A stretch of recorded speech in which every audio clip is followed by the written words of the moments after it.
So, all right, let's jump in.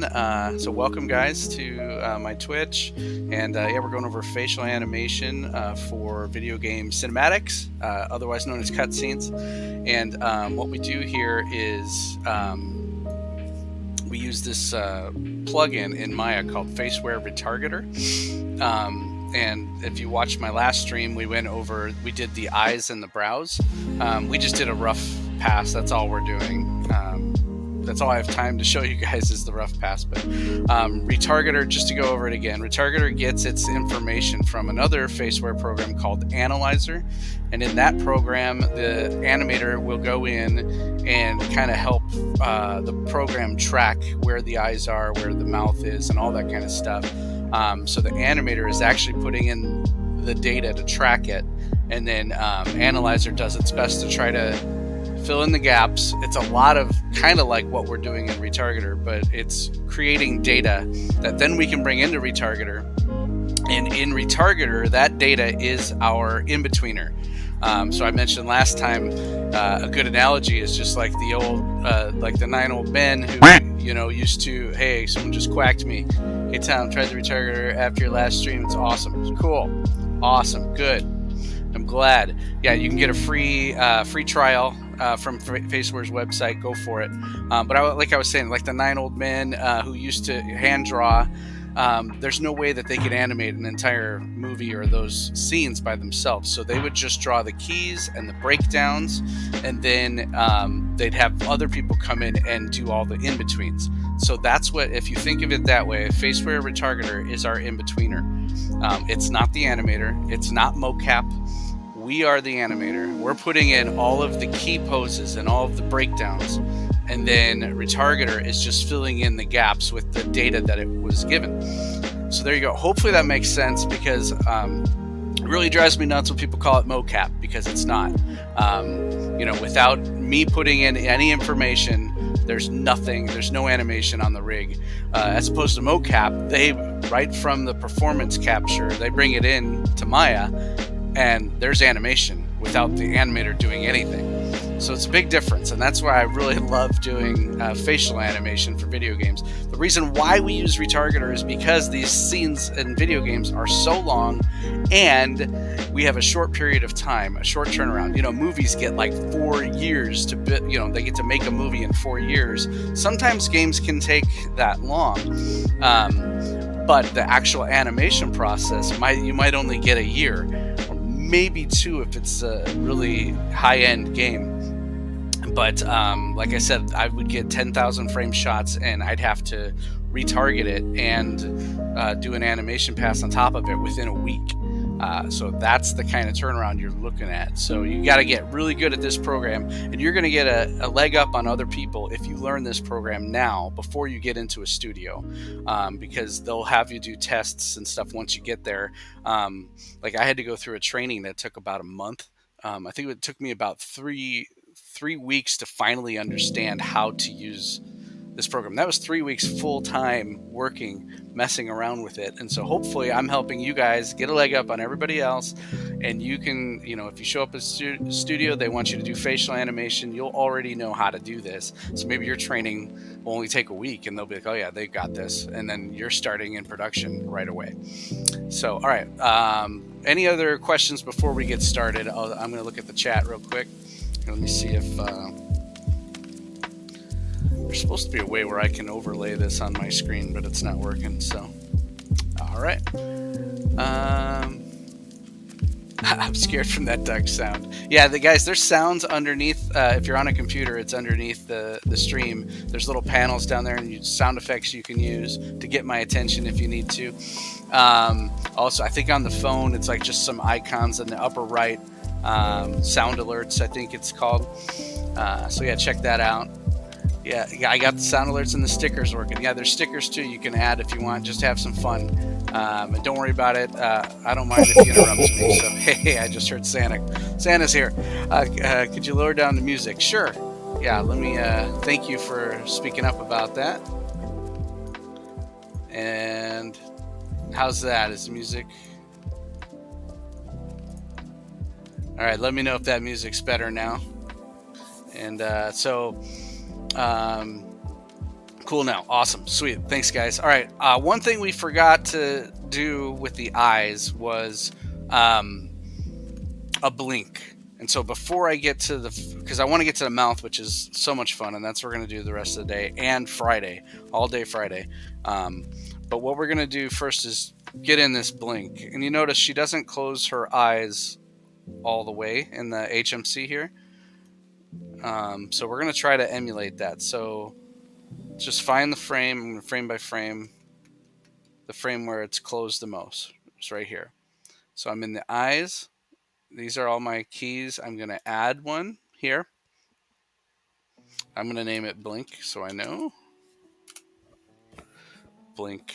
All right, and then we're going to grab the eye controls.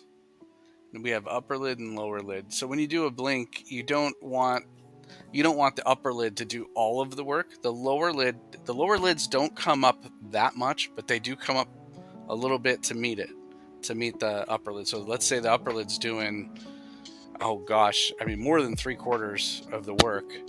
But if just simplify, we can say upper lid does 3/4, lower lid does 1/4. But it's probably even more upper lid than that. But that's what we'll do right now. So let's go ahead and grab the upper lids and let's bring them down. And it looks like I need to leave room for the lower lid to come up. Let's do that real quick.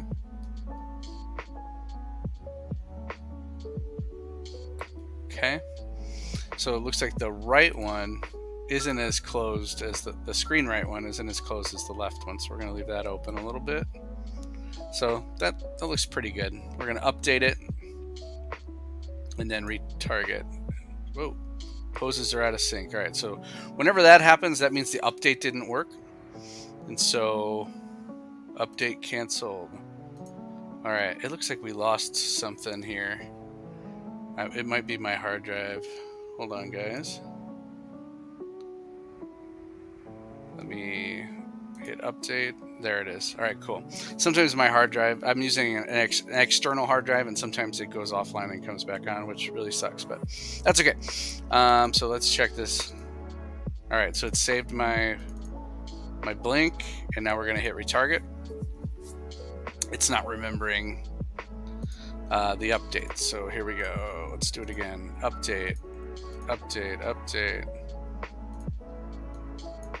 This is fun. I usually don't have these issues.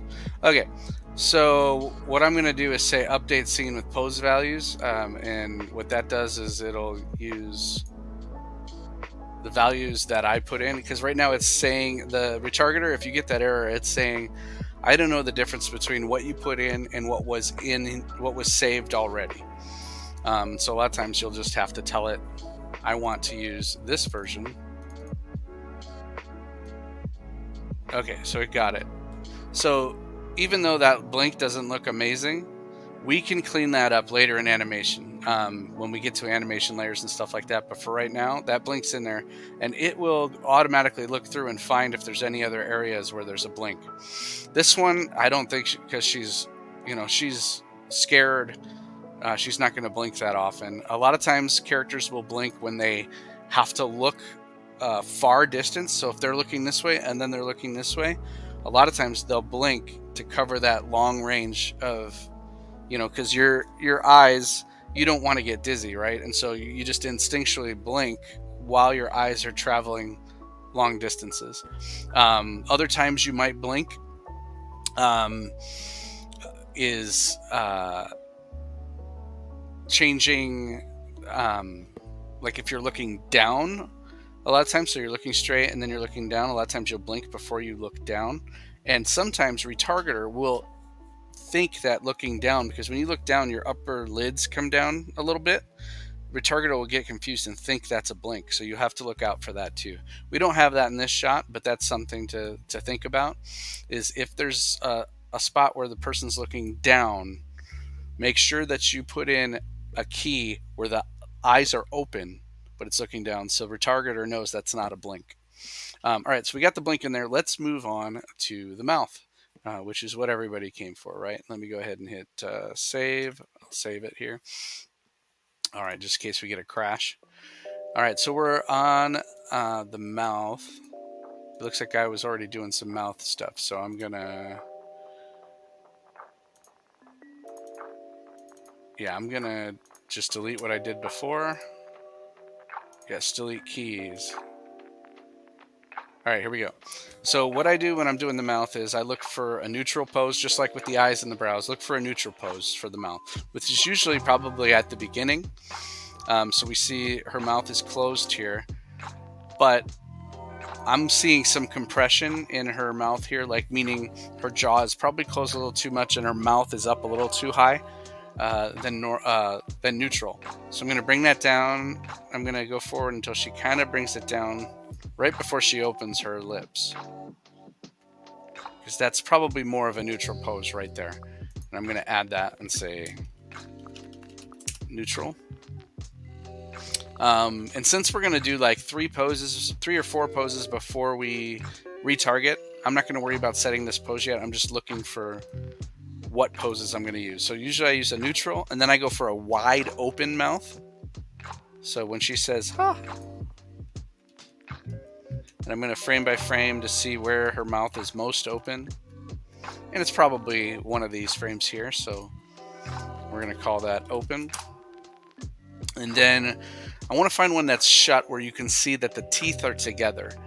So sometimes your mouth is shut, but your jaw is open. So just because the mouth is shut doesn't mean that the jaw is completely closed. So we're looking for where her teeth are together, right here. And let me see if there's another one. So this one might be better because her teeth are together, but it's more neutral. So that one we can say, I'll call it TT, teeth together. So that way I know that's a pose I want, where I know the jaw is completely closed and the teeth are together. That's probably good for now, those 3. So then what we'll get once we retarget these 3 is just kind of like a puppet mouth, just the jaw opening and closing. So let's go ahead and pose those. So we're going to get neutral. We'll just leave it how it is. We can change it later. You can see her mouth is a little bit screen right. She's kind of got her mouth off to the side. We'll add that in later. For right now, let's just keep it simple. You've heard that rule: keep it simple, stupid. Kiss. That's what we're going to do at first. Open mouth. So for some reason on this rig, all of the controls are on this one control here for the jaw and the mouth and everything. And then there's corner controls down here where we can control how the corners of the mouth are working. But for right now, we'll just do the jaw. And we'll just do open and closed. And I'm probably going to do some of the lips so we can see where the teeth are. So we know this jaw needs to be open. But you see right now, I don't know how far open to make it because I can't see the upper teeth, right? So I definitely need to go and find, so lips up and down. I'm going to find the ones that say upper lip, and I'm going to control click those, and then I can move the upper lip up.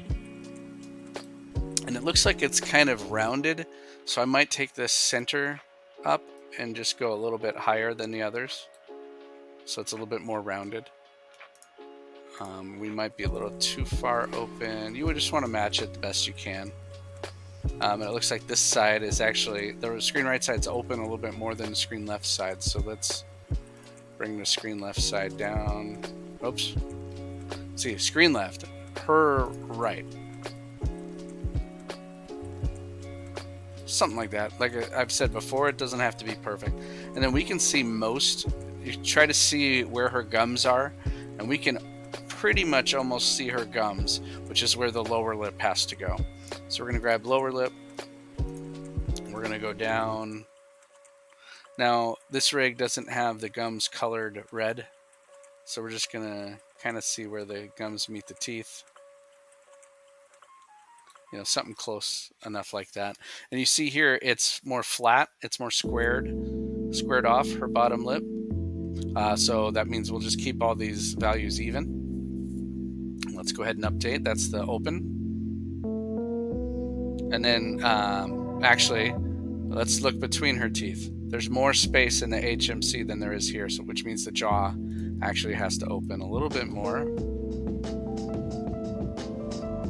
And the corners are a little further out because she's doing an and you can tell the corners are further out because you can see a crease. See a little bit of a crease on both sides, which means when the corners go further out, you start to see folds in the skin. So let's go ahead and bring, now you can either use the dimpler, brings the corners, but you see it's kind of deforming some of this and bringing stuff into the teeth. So we don't want to use the dimpler. What the dimpler does is it takes these corners, so let's say you're already smiling, it pulls them back even more to get some dimples and stuff. So let's not use the dimpler yet.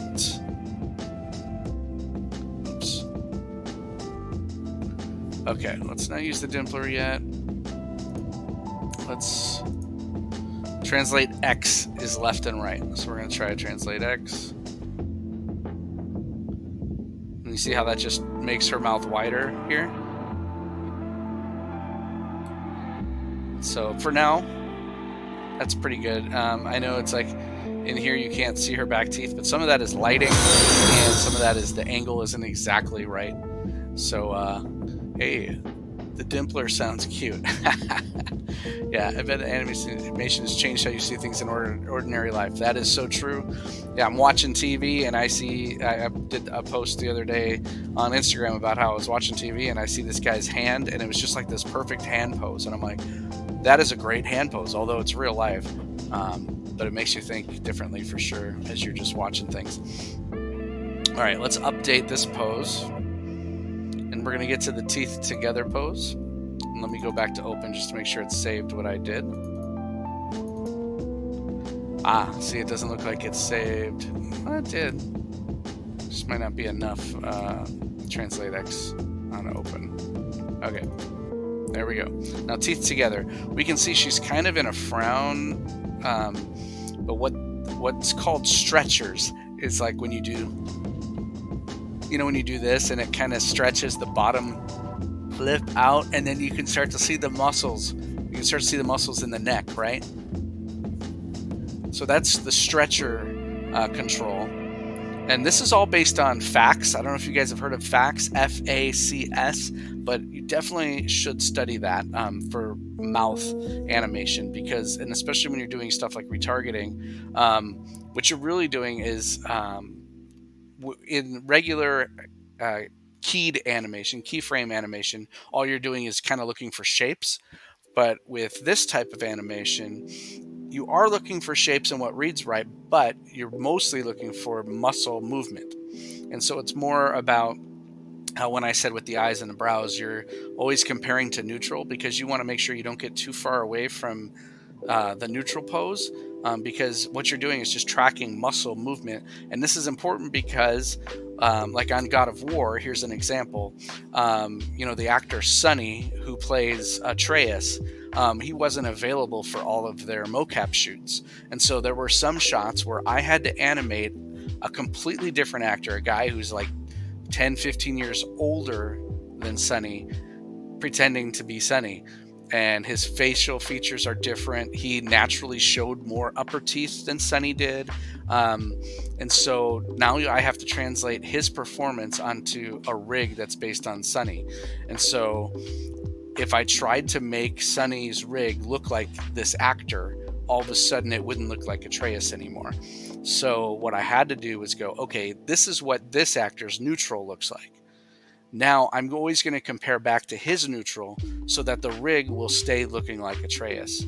And so I'm just looking for the difference of how far, like for instance, the stretchers from neutral, how far did the stretchers go on his face? And that's what I'm going to do to the rig. So it's not an exact 1-to-1 ratio when you're looking at actor to rig.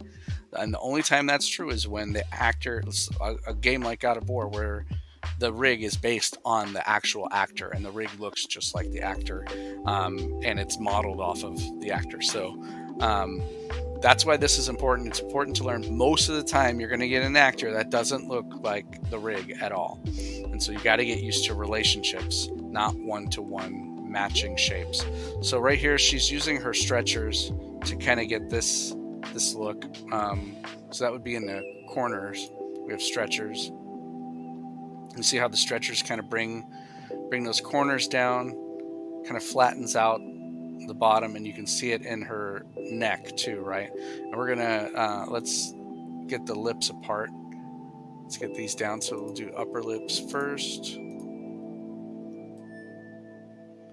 and we want to see, I don't know where we are, so those are her upper teeth, so it shows a little bit of her upper teeth.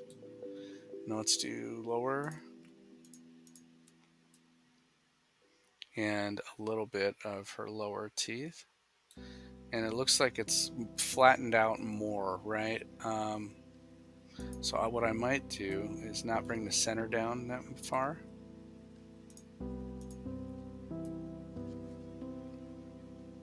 Because I don't want this bottom lip to be rounded off so much, because here you can see it's mostly flat. It's a little bit round. And then her screen left upper lip. Oh, I accidentally brought the upper lip. I don't like how they have these organized, but you gotta make sure you're always selecting lower, lower, lower, upper, upper, upper. They should have put those all next to each other to make it easier, but sometimes you might accidentally grab the wrong thing. Okay, so for now, this is, for the most part, matching her shape. So, and her, where the muscles went. We will check it with neutral. So from neutral to here, does that look right? And then from neutral to open, does that look right? Here we go. We get to retarget. I don't know if there's a sound effect we can play whenever we retarget, but that would be great. Let's see how it looks. Yeah, coffee break, I guess.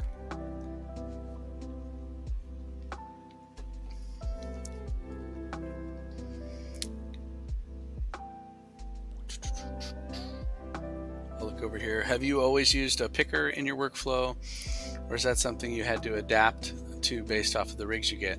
Yeah, it all depends. Sometimes we make our own pickers. The Anim School picker, if you don't have that, it's free. So go to Anim School's website, and I think all you got to do is give them your email address. I think they're playing around with doing a subscription for it, so get it while you can.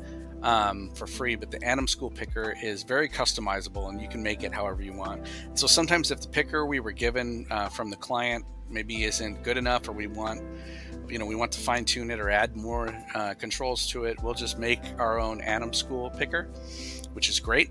Other times they might actually make visual things right on the rig that you can select, and so sometimes it works out best that way.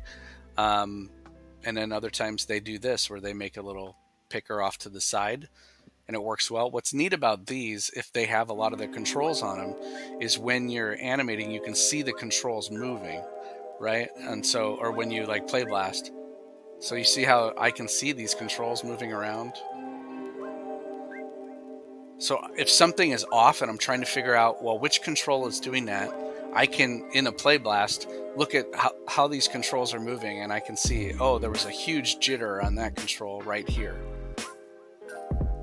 And so if you have these controls able to be displayed on the screen while you play blast, that's very helpful. This one, because a lot of these controls are within this one thing, it's not too helpful, but at least we can see the jaw going up and down.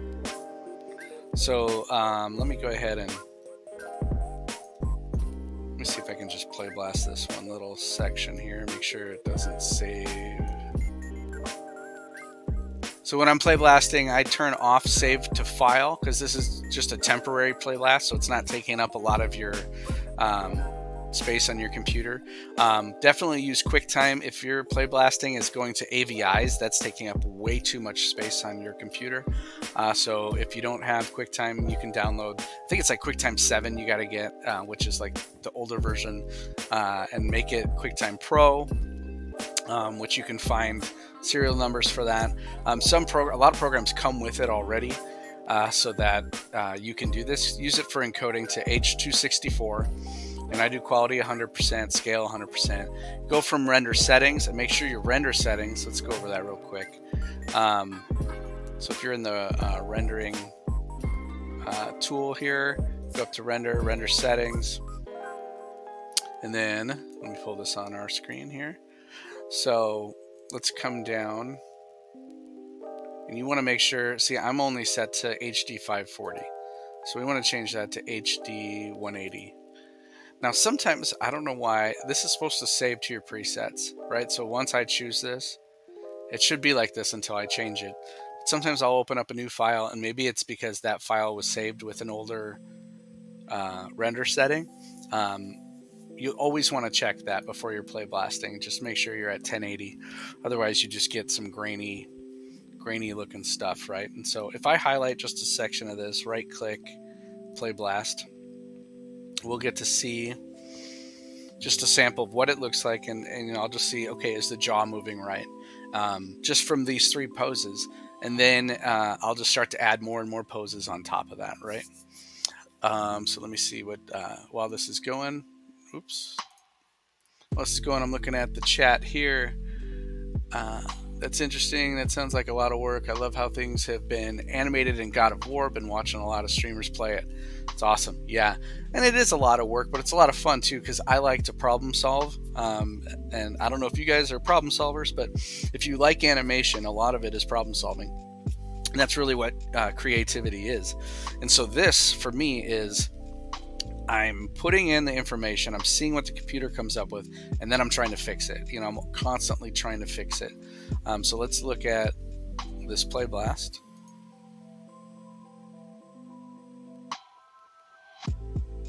So you can see it's getting pretty much the motion of her jaw and the movement, right? There's lots of places where it's wrong, but at least, it's a good starting point. Let me see what else you guys said. What game is this for? This isn't for any particular game. This was from FaceWare's website. They have a lot of free resources that you can use to train on their software. You can also download this file already retargeted, so you can go back and look and see what the animator did if you want to learn that way. If you're the type of person that likes to look under the hood and kind of reverse engineer, you can do it that way. They have also on there the analyzer data. If you don't want to go into analyzer and analyze the scene yourself, you can go ahead and put in their analyzer data and just start with retargeter. But yeah, they have different rigs. Like we could have put her acting onto a guy rig. I almost did that just for fun. Maybe we'll do that in the future, just to show how it's not one-to-one, but you can still get a good performance from an actor that doesn't look anything like the rig. That would be a good thing to do in the future. But anyways, this is not for any particular game, or if it was, I don't know what game. It's just the free resource that FaceWare gave us. So yeah. So let's go ahead and now fine tune this. So that was to get the jaw moving, right? And now we're going to go back. So we have neutral, we have open, and we have teeth together. We're going to come in and see where is it most off. So right here, the rig brings its teeth together, right? But they're not together in the video. I'm going to keep that in mind. I'm going to go until I see what's the furthest off. There's something that's really off. So like usually an ooh shape would be good to go next, and a wide shape like this. So let's do those. Let's start with the ooh, which you're going to see me making the face with her as I'm trying to get it. So ooh. So I know her lips are still together here, but this is the beginning of the ooh where it's mostly scrunched, and I'm going to go with that. So add, and I can call this ooh. All right, and then let's go ahead and see if we can make this happen. Uh-oh, my hard drive crapped out again. Next time I do this, I'm gonna put this on the local drive. Ooh. So So there's an O shape they have. So narrow shapes is what we're looking at. There's an O shape, there's a pucker shape, and there's a funneler. So what funneler does, I'll kind of really quickly tell you the difference. Funneler kind of brings it into this square shape, you know, if you're doing this, but so it's kind of pushing it into an U, but it's the lips are out and it's kind of squared off. So like R, a lot of times an R shape will do that. So that's funneler. So we don't need funneler in this case. Pucker is like you're kissing, right? And so the lips you can bring together. Pucker is probably what we're going to use here, but we're not doing that right now. O is kind of like a pucker, but the lips stay even further apart. So it's O. So it's more round. So you think funneler is more of a square. So if you see the actor in more of a square shape, that's the funneler. Hey, we just got a new follower. Hey, Steven. Awesome. Thank you for following. It's great. So funneler is more of a square shape, and the pucker and the O are more of an O shape. Makes sense, right? So I'm thinking this is more of a pucker because it looks like more of like a kiss. So let's bring the pucker together. Let's bring the lips together. Hey, this is When You Wish Upon a Star. That's kind of cool. Listen to the music. Sorry. I'm easily distracted. Okay, the upper lip's coming down. Now, lower lip, it looks like her lips in this ooh are actually above where her teeth were, and we can check that with neutral in a little bit. Oops, grabbed the wrong one. Lower, lower, lower, lower.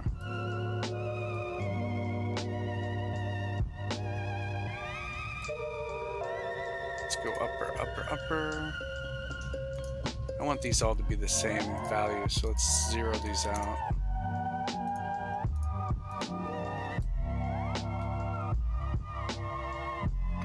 And, you know, maybe leave a slight gap there. I'm just going to hit update. And I'm going to check this with neutral.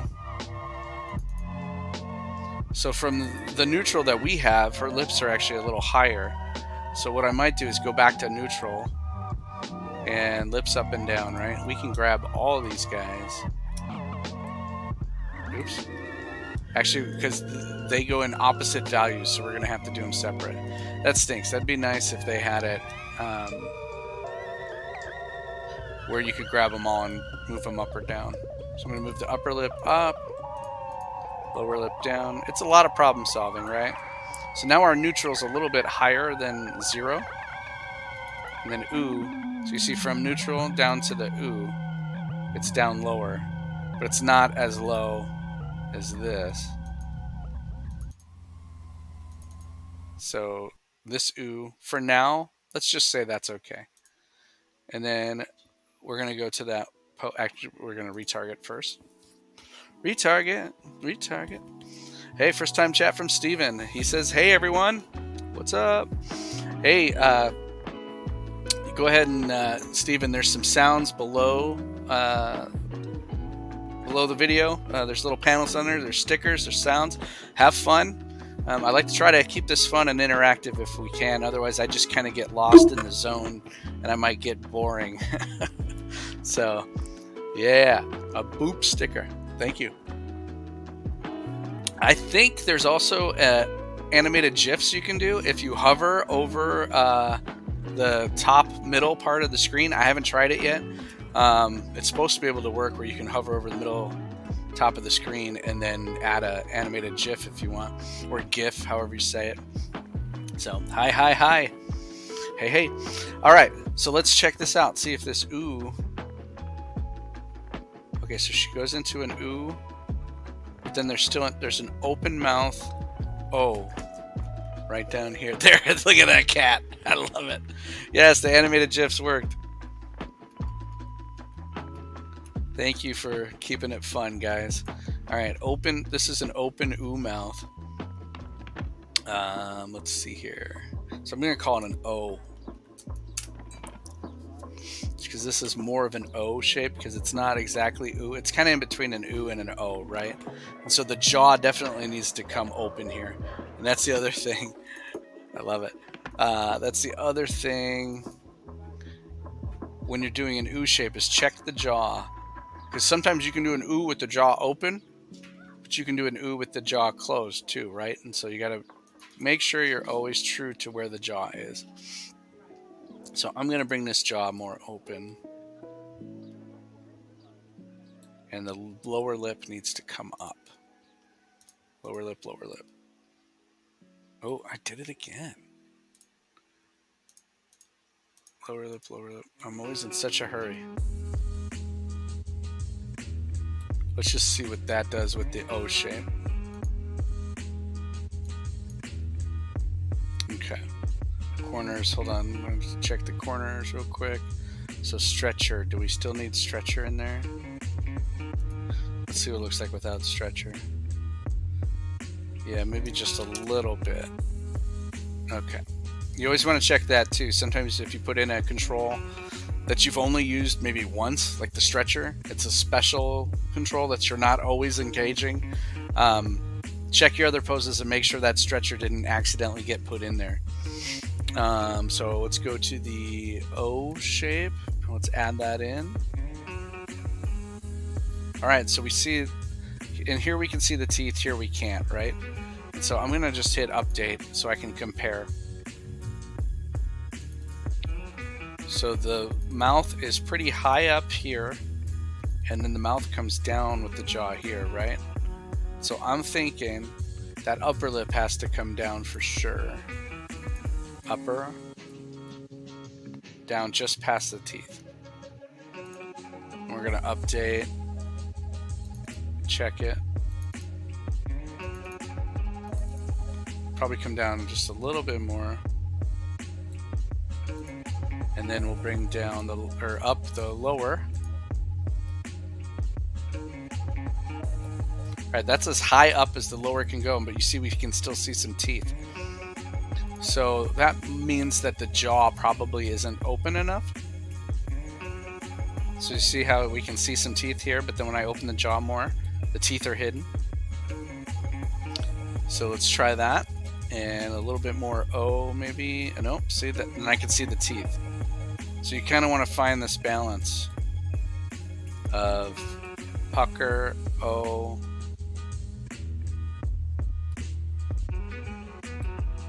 O, update. And this O. Hey guys, just got a new follower. Awesome. Thank you. Sweet. Of course, I'm ADD, so now I'm like, where was I? I love it. So with this pucker, it looks like it's kind of tightened too, or lip presser maybe. Let's try lip presser and see. Nope, that's more for an M. I don't know these controls that well. I'm just looking to see if there's a tightener. Lip tightener, maybe not. Maybe this control, this guy doesn't do it. So that might be something we have to add later. We can add that layer in an animation layer. I'm getting into too many details. So let's just leave it like that for now. I'll do it if the control's there and it's easy. But if it's too much work, oops, see, I lost my hard drive. Just hold on, wait for it to come back online. There it is. Hey.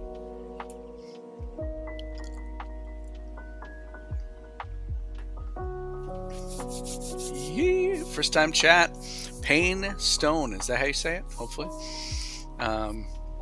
Welcome. What is it? I always hated doing the phonemes. Yep. Facial animation like this, closer to realistic. How much do you keyframe the teeth to where you want them? Well, the teeth are a great benchmark of knowing where the jaw is. So really, you want to make sure that's like 100% practically of what you want to make sure is happening in this retarget. Is if you get the jaw wrong, then it throws everything else off, because then you might start to try to make a shape work that is not supposed to be working, you know, because you're not looking at how are the muscles being pulled. and all that. And so you definitely want to watch the teeth throughout the whole thing.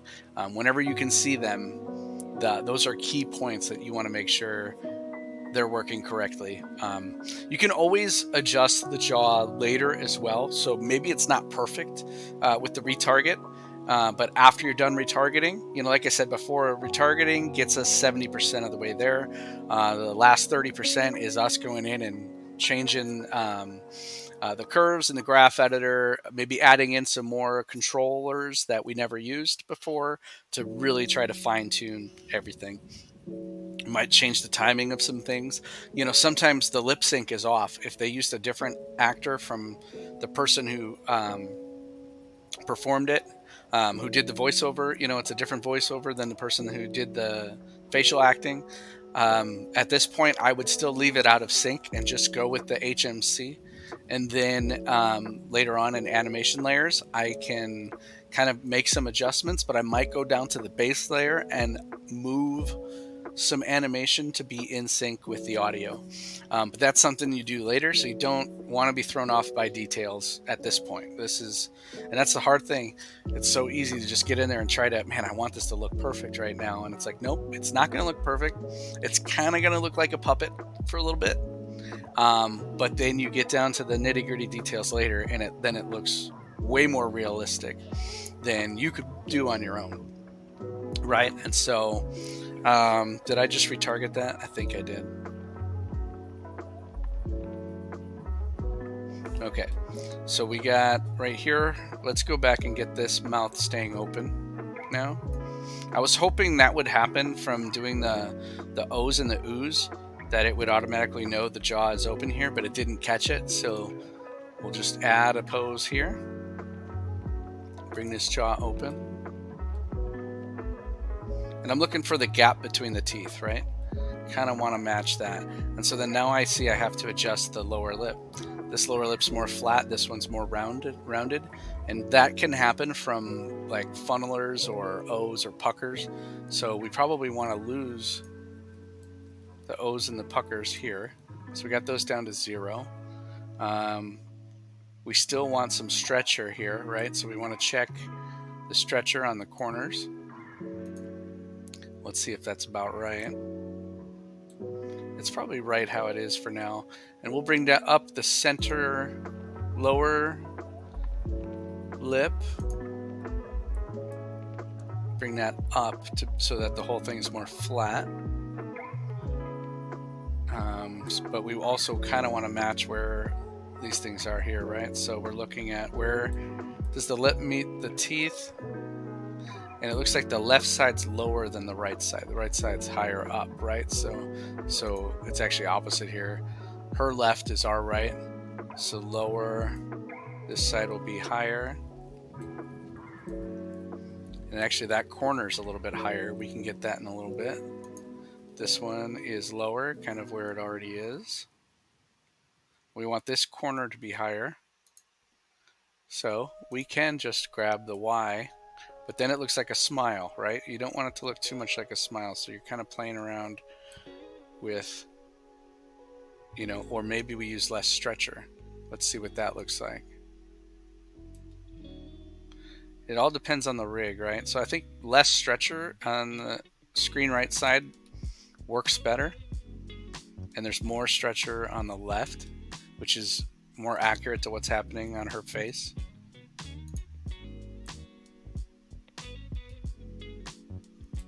All right, so let's leave it like that.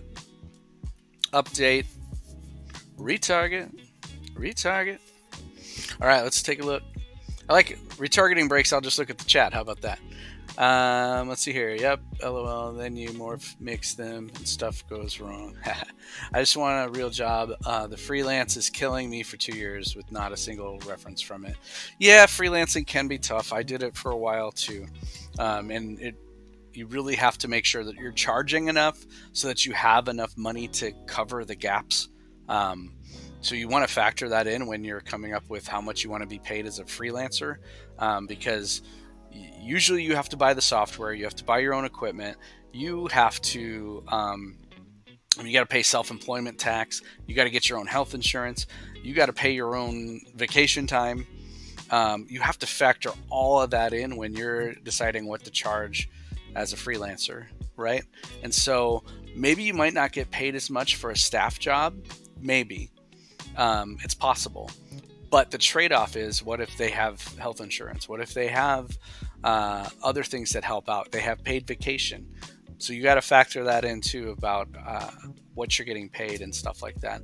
I finally have a staff job at Frame Machine, which is great. Before that, I was just freelancing the whole time. So just this last year, I've been on staff, which is great. You know, there's ups and downs of both sides. Freelancing, what was neat about that was everything that you're working on is usually, you get your own shot, right? And then they have you go through the whole process with your own shot, and it's just project based. So there's never any downtime. You're always working on one project and then another project. And so you're kind of able to build up your portfolio, your demo reel that way. When you're on staff, it's a little different. You might be fixing other people's shots, or you might have a bunch of different staff people working on the same shot. So then at the end of the day, there might not be something you can put on your reel, because it's not about you. You're working for the company, and you're on staff. So it's just more of a team effort, which is cool. But then you have less to show. Later on, you can say, I worked on that, but that's not my shot, if that makes sense. And then there's also downtime. Maybe, there's a bunch of projects at the studio, but right now they don't need animation on those projects, and so maybe you'll just do some training or some practicing with some other things and stuff like that, which is cool, because there's downtime, there's less pressure, but also that's less stuff that you're being able to show later on, right? That's less projects you're working on. So it kind of ebbs and flows, but like I said, then you get help with health insurance, you get paid time off, and you don't have to pay that self-employment tax either, and so, there's ups and downs about it, but I'd like to grow with a team, to be honest, just to push me out of my comfort zone. Yeah, that's great. Definitely working with a team is awesome, and I've always worked remote. I've never actually worked in person in a studio, because, I started before COVID, and I was still remote. And then, of course, during COVID, almost all the studios had to go remote. So what was neat about that was that opened up opportunities. So I worked at PlayStation remote from Las Vegas, and I never would have been able to work with PlayStation if we didn't go through COVID and those times of people having to figure out how to work remotely and stuff like that. And so PlayStation is a great place, you guys. They take people that are, Frame Machine's great too, but PlayStation's big, and they have lots of projects going on all the time, and they take people from all levels, senior, mid, junior, and it's awesome. And you get to work with, I worked with some amazing people. 2 people that I worked with are working at Pixar now, which is crazy. Like, people I worked with on God of War, now they're Pixar animators. And it's just like, you have all these different levels of people you get to work with. And throughout my career, I've worked with some people that, it's always neat when you work with someone that worked on Spider-Verse. It's like, oh my gosh, I'm not worthy. And on one project, it was weird. I got to give notes to someone that worked on Spider-Verse, and I'm like, this is kind of weird that I'm giving you notes, but here you go. But that's kind of how it goes. All right, let's get back. Sorry, guys. All right, so we were looking to see if it picked up the jaw open. It stays open here. It's still closing it here a little too much, but we'll get that later. Let's get this teeth together pose right here. So this is teeth together, mouth wide, lips pressed against it. So we're seeing what's happening with the muscles. And so what I'm going to do is add a pose here, and I'm going to compare it to neutral to try to see what exactly is changing. So I'll call this teeth together wide and compare it to neutral. So I'm looking at, I'm pointing at the screen as if you can see what I'm pointing at. Let me use the mouse. I'm looking at the HMC here, and just watching her lips, right? So TT wide, her lips, and her jaw seems to be coming forward. You see that? So neutral, jaw's back, So jaw is forward, and you can see that because you get more volume on the sides here. So if you're watching these little corners of her jaw, you can tell that it's closer to the camera now, right? And we're getting these creases on the side of her mouth, so it's a wider mouth. We can see a lot of teeth up and top and bottom, you know, so those are pressed in against the teeth and widened out. So we're going to try to emulate all of that, right? So we start with the jaw. Let's get this jaw closed. Man, this time is flying by. It's already 9:20. Okay. They're not completely closed all the way, if you see, because completely closed is like that. So they're touching just barely. So we'll try that for now. Okay, and then maybe we'll do the corners first, because we know they're wide. So we'll grab both corners, stretch them out, right? And then we can see she is using some stretcher. If you look in the neck, you can see that muscle going. In a lot of ways you can tell, because if you see this, if you see a lot of the bottom of the outer teeth, that means the stretcher is involved. Without the stretcher, you usually won't see that part of the teeth, right?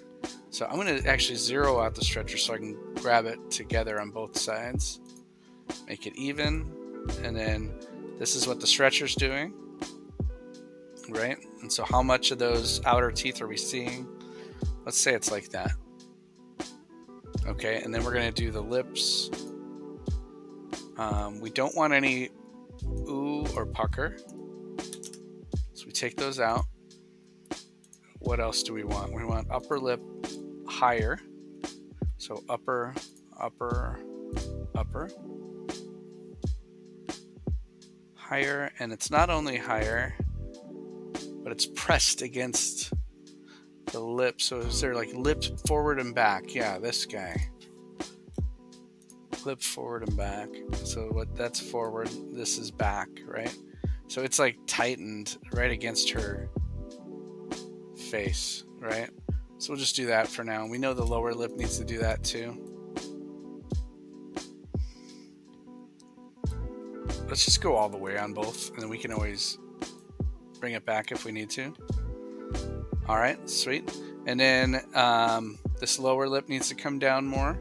So we'll do lower, lower, lower. Nice. Now, when the stretcher's engaged, it brings the corners down. But we see this corner is up higher, so we want to adjust that. So just the screen right one. I want to bring that up, right? And now when this goes up, it might be too wide. So we can go back to the X, bring it in. You know, let's bring that corner up a little bit more.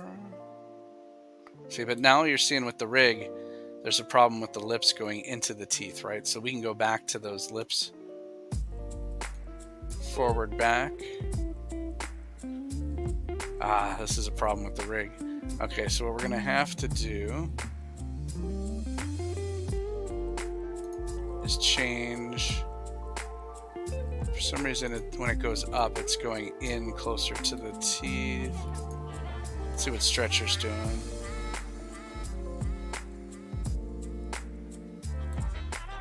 Oh, well, that's fun.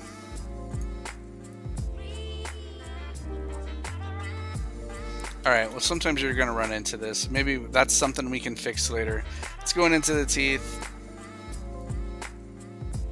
I'd rather have this tightening feel on the lip. Well, another option is you can make it look. All right, so when it's out, it's in front of the teeth here. If they have something where you can thin the lower lip, it can give the impression that it's pressing against the teeth, right? So maybe that's what we want to do. All right, so this corner also needs to go up.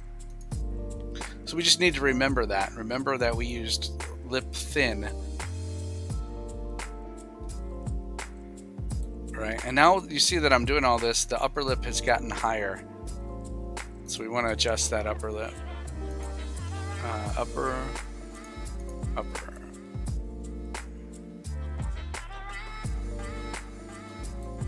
And the right side, which is her left, it's a little higher.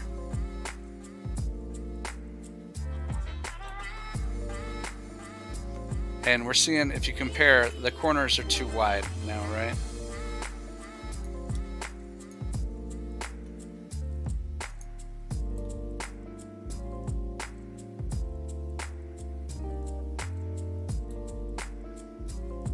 It's a lot of just going back and forth, trying to make sure you're getting the right feeling of it. For right now, that's not perfect at all. For right now, let's go for it. Let's go with it. Let's see. Okay, so I update. Let's retarget. I'll take a look at what you guys are saying here. Go back.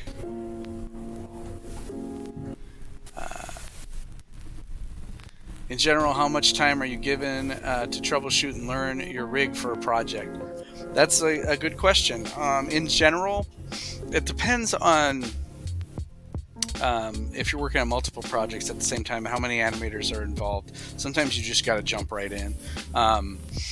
But usually a day can be used to just try to figure it out. If you're lucky, they'll give you the rig ahead of time from when they actually assign you a shot, so you'll have some time to figure it out and do some little tests on your own. And that's what I've done on a couple projects where they didn't, production and my leads didn't ask me to do any tests. I just did them for myself, you know, where I'm like, I'm going to take an hour to just try to make this rig, you know, do a bunch of different shapes with its mouth and see what controls I would use to do that. So I'll just do a quick little test myself. That way, as soon as I get the production shot, I know what controls to go to, right? So you see me right now trying to figure out what controls to use and stuff like that. If I did a test shot first, I would already know these are the controls I want to make those muscles move. If you're lucky, you'll get what's called a fax-based rig, and it's based on the FACS principles of muscle movement, right? And a lot of times the controls are named after the muscle.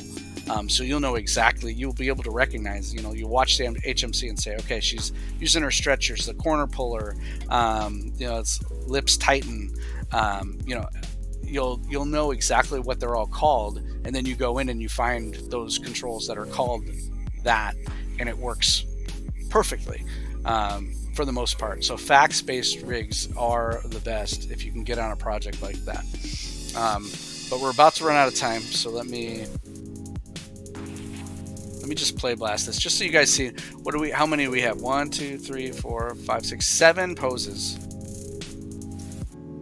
Play blast it. While this is play blasting, I'm going to look at the things here.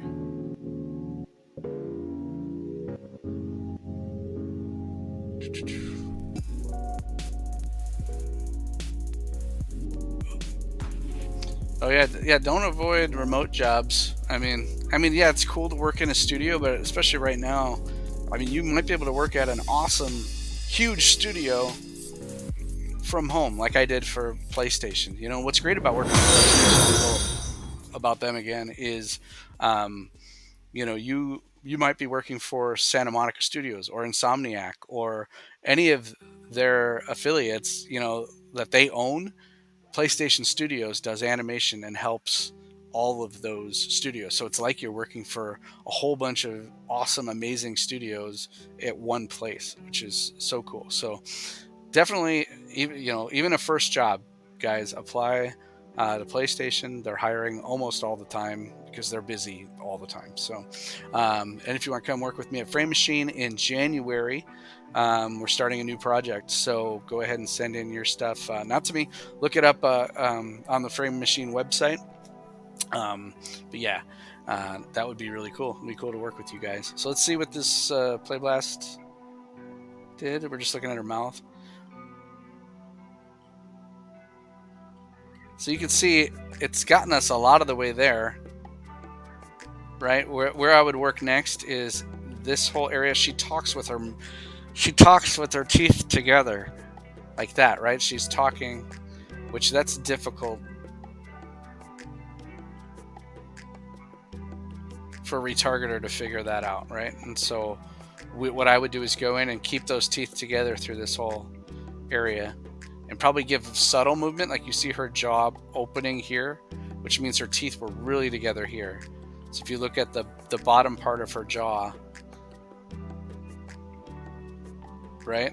And then here, you see how her mouth is, oops, let me see if I can keep it paused on that frame.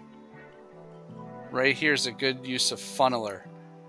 So you can see this is squared off, right? It's not round. So that's funneler on the bottom. The top is probably a mixture of funneler and O or something that's kind of giving this, it's round but square at the same time. But the bottom part is definitely, that's funneler down there, and that's what we would use there. So real quick, any last questions? I got to get going. It's after 9:30. Someone said, Steven said, I think I applied to PlayStation after our talk, but struck out. Oh, that's all right. But keep trying, man. Keep trying, and make friends with people on LinkedIn. Don't just follow them, but connect. So on LinkedIn, a lot of people don't realize if you go to their profile page, there's like the 3 dots or something like that. You click on that, and then it gives an option to connect. If you connect with them, then they can see your posts as well as you seeing their posts. But if you follow, they have no idea. Like, a lot of people follow me and I have no idea who they are or what they post. But if they connect with me, which I only connect with people that are connected to animation. And so I look at your profile, and if it says you have something to do with animation, I'll accept it. But if it doesn't, I don't accept it, because I don't want to see people's posts about anything else on LinkedIn, right? So connect with people that work at the places where you want to work. That's huge, because they'll see, and then you're posting progress of shots you're working on. And that's how people get to know you in the industry. Connect with recruiters. Find out what recruiters work at the studios you want to work at. Other times it's animation managers. If you see that title, animation manager, that is kind of like a recruiter, where they help find talent and bring them in, and they help do a lot of the initial interviews. But then they also, animation managers are really cool, because they help just with the morale of the whole animation team. They pretty much just kind of oversee all of that and make sure everybody's working together well, everybody's happy. It's really cool if you have a place that has an animation manager, and PlayStation does. But they might call it something else somewhere else. Sometimes it's the producer that will do that. Like, they might have a head producer, a lead producer that will be in charge of all of that stuff too. So you might connect with some producers as well, some production people. But yeah. All right, guys. Good. Yeah, it says you didn't know that. Well, that's good. I'm here to hopefully help people get into the industry. That's my goal. People helped me. A lot of people helped me out, and that's how I got in. And I just want to be able to use whatever extra time I have to help you guys out. It's fun for me to show you guys these new tools, and it's also fun for me to give you advice. So feel free to write to me on any of my social media. Follow me on TikTok, Instagram, Twitter, LinkedIn. I'm on all of those. If you haven't connected with me on LinkedIn, go ahead and send that connect request as well. But yeah, just go ahead and message me any questions you guys have. That would be great. And if you're not following me on Twitch, follow me on Twitch. I'm on YouTube as well. Englehart Animation on YouTube. So yeah, follow me there. So this will be on my Twitch channel pretty soon. I'll post this, and then in about a day it'll be on YouTube as well. So yeah, thanks for coming in. Friday morning at 8:30 a.m. Pacific time, we're gonna go on and finish this up, get as far as we can. Maybe I might talk a little bit less so we can get a little bit further. Who knows? We'll just see how it goes. But I hope you guys had fun, and